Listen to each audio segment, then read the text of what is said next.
Hello, my lovely tweeters. If you missed the first part of this top 10, then go check it out now and come back here after. All the same rules apply to this list. No retros, and the choices are based off of the creativity and fun of the tracks. So without further ado, let's go! Let's be real, everybody loves candy. Unless you have no soul, of course. With that subjective fact out of the way, Candy Coaster cracks number 10 on this list. Any sweet goodness you can think of can be found here, like chocolate bars, ice cream, cakes, candy canes, wafer cones at the road, lollipops, you name it. Even the background has Yoshi with some cookies, which I guess is a nod to Yoshi's Cookie on the NES. And if you look closely, you can see this cookie is Cookie Land from Double Dash's battle mode. Nifty. Candy Coaster does a really good job with the trick ramps in this game. Your speed after taking off is never too fast or too slow, so you'll always move at a consistent pace. The fluidity is incredibly satisfying, and it's something that not a lot of tracks do well. But enough gush, just know that you'll feel 5 pounds heavier after playing this track, okay? Oh dreams, how mystical and insightful and random you can be. Now you can live that reality through this Mario Kart Wii track called River of Dreams. I have to wonder if the guy that made this actually dreamed up this entire course and made it a reality, because if so, then hot mamma mia. I mean, just look at this place. You go from being in a forest to the deep sea, under a cave, through a portal to a cloudy wonderland, then some crazy Space Rainbow Road-like thing? Like, Jesus, dude! While I've never played through the Night series, this track really feels familiar to those levels as there's just so much crap going on. There is so much variety that you can't take it all in at once. You gotta play this track a few times over just to see everything. The only nitpick I can think of is there's a couple parts where it's hard to tell where you're going, but for the most part it's pretty clear. And trust me when I say this, things just get wonkier from here. And speak of the devil, let's check out Undiscovered Offlimit. It may look like your typical cave level, but once you dive into that star, you're taken to some bizarre water crossed with sky thingy. Like, seriously, how do I even describe what I'm looking at here? Whatever he did with the walls, he did a good job because it looks really freaking cool. And you can't forget about the radiating piranha that's just chilling here too. Maybe he's the source of power keeping all the water together in this form.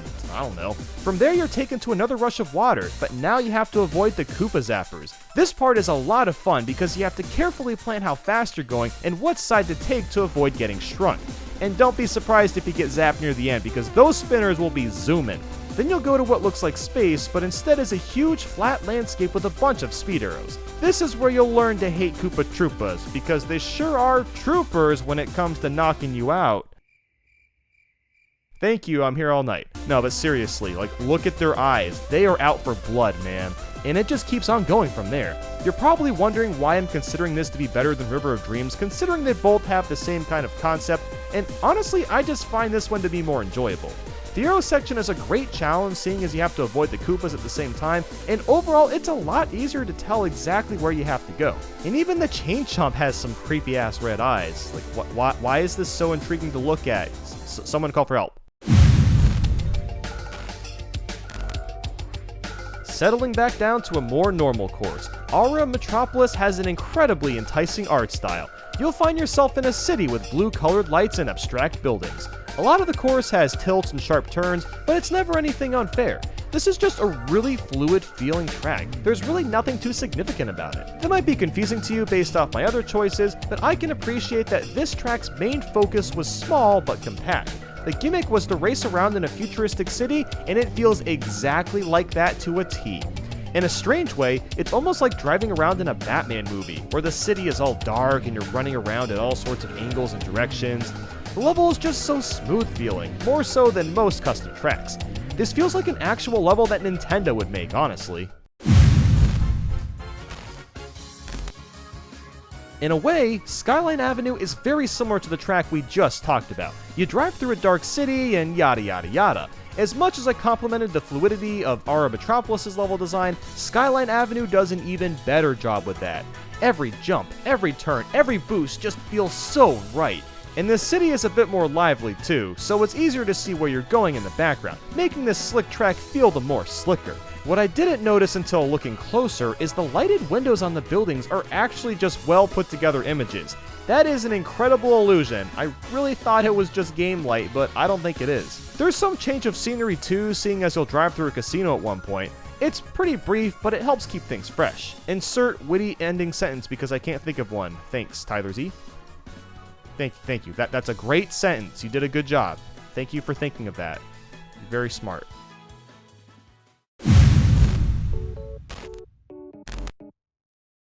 Oh, heck yours, boyos. I'm sorry I'm speaking in a foreign language, but I am just so pumped to get into Desktop Dash. And you want to know why? Because this place is set in a big house. And I like big houses. Everything is themed after appliances or office supplies. Which to most normal people, that sounds either boring or terrifying, but when your car is shrunk down and all this stuff is giant, it's one heck of a grand time.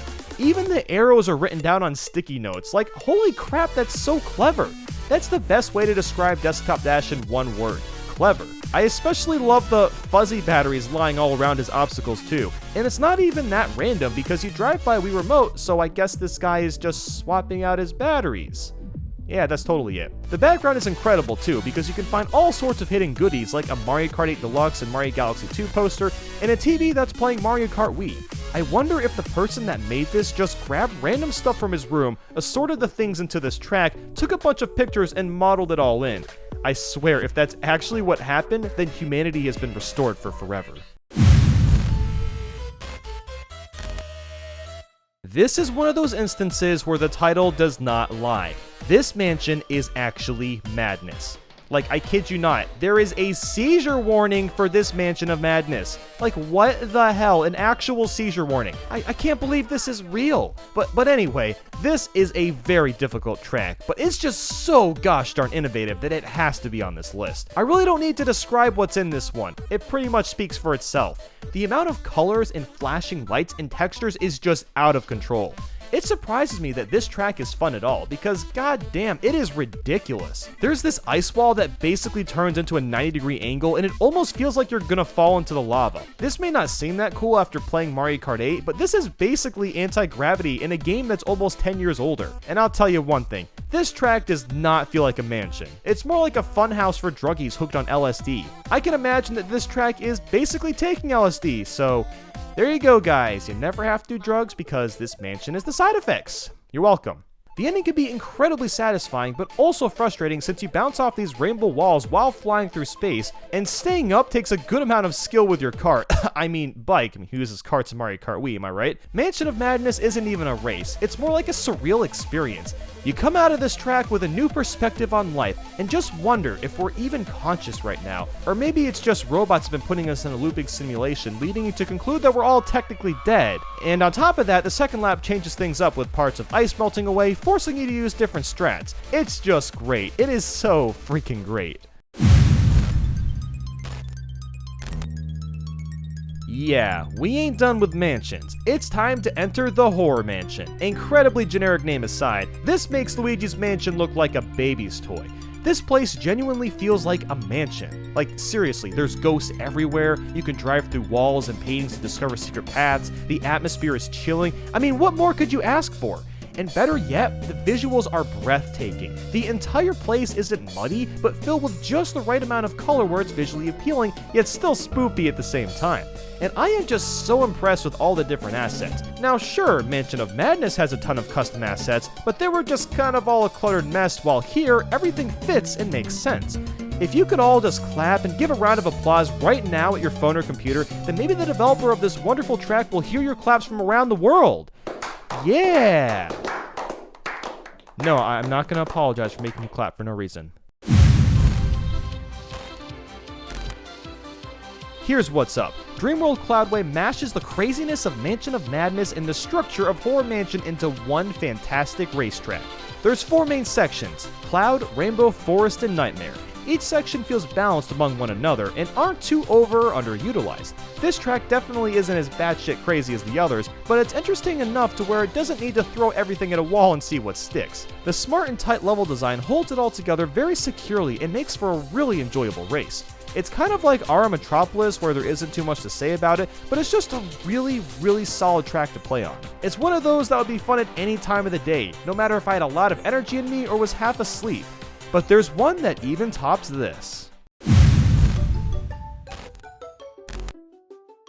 I'm now convinced that we need a Pokemon Racing spin-off game after playing Dragonite's Island. Or at the very least, this Mario Kart track has shown me that Mario Kart 9 should really push for more Nintendo-themed characters and tracks because it can lead to masterpieces like this. On the island, you'll find Pokemon like Snorlax, Eevee, Gengar, Squirtle, Gyarados, and more. And not just that, but some of the Pokemon actually affect the race. The Squirtles are skinned over Cataquacks, Gengar shoots Psychic Blasts on the track, Gyarados spins you out if you touch them. Like, this is just incredible. And the landscape changes too, from grassy to underwater, the beach, the desert, etc. Like, seriously, this track is way too awesome for its own good. Now, despite all the creative tracks we've talked about, this one manages to stand out above the rest for all of the right reasons. And with that, like and subscribe if you enjoyed this, and let me know what custom tracks you think are the best in the comments. Thanks so much for watching, and I hope you have a great day.